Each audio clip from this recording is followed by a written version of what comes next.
Isy ny etsika lehibe antsoina hoe lokoraisa izay anomezan-danja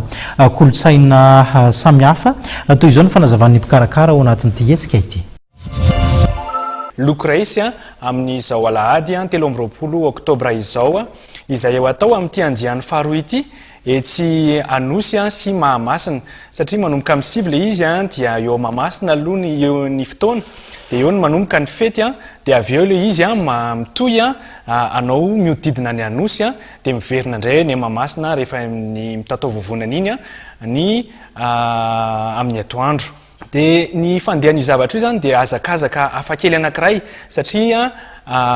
azakazaka ampifaliana le izy. Manomboka ilay azakazaka dia mandeha aloha fotsy be daholo manomboka n'ilay azakazaka dia rehefa avy eo isaky ny 700 metatra dia misy zahay organisateur no itoraka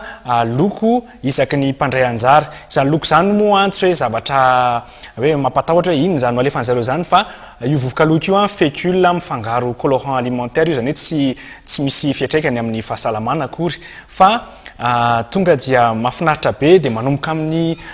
menamena dia mitoy amin'ny mangamanga dia mitondra amin'ny maitsomaitso dia isaky ny 700 metatra zany miova loko foana dia any amin'ny farany rehefa tonga any amin'ny farany dia samy zaraina loko tsiraray avy indray ny tsiraray dia raha tamin'ny tapany voalohany ny tsirairay avy no voatoraka dia amin'ny tapany faharoa indray rehefa tonga ao amin'ny annexe Mahamasina dia ny tsirairay avy samby afaka mifampitoraka loko na afaka miara-manipy loko ambony misy fotoana anaovana an'izany ao anatin'le izy. Ao anatin'ny fanafanana fotoana dia misy ny ambiance DJ, misy koa ny show de danse, misy koa ny animation zumba any amin'ny échauffement, misy koa avy eo ary misy ny sakafoanana isan-karazany, misy kilalao koa be da be izay atao eny, misy zavatra maro izay afaka ho loka homena ho zaraina koa ho an'ny mpandray anjara rehetrarehetra. Dia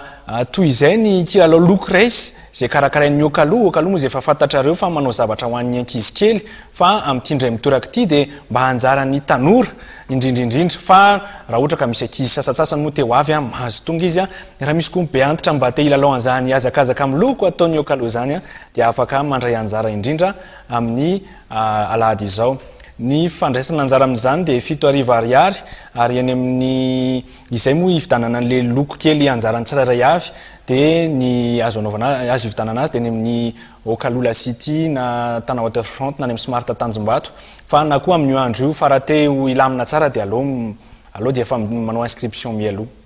Dia misaotra antsika rehetra dia manantena antsika ho tonga maro amin'izany etsika lokoraisy mahafinaritra be feno fifaliana etsika hafa kely ahafahan'ny fianakaviana, ny mpinamana, ny mpiara-miasa miaraka eny Anosy Mahamasina amin'izao alahady izao.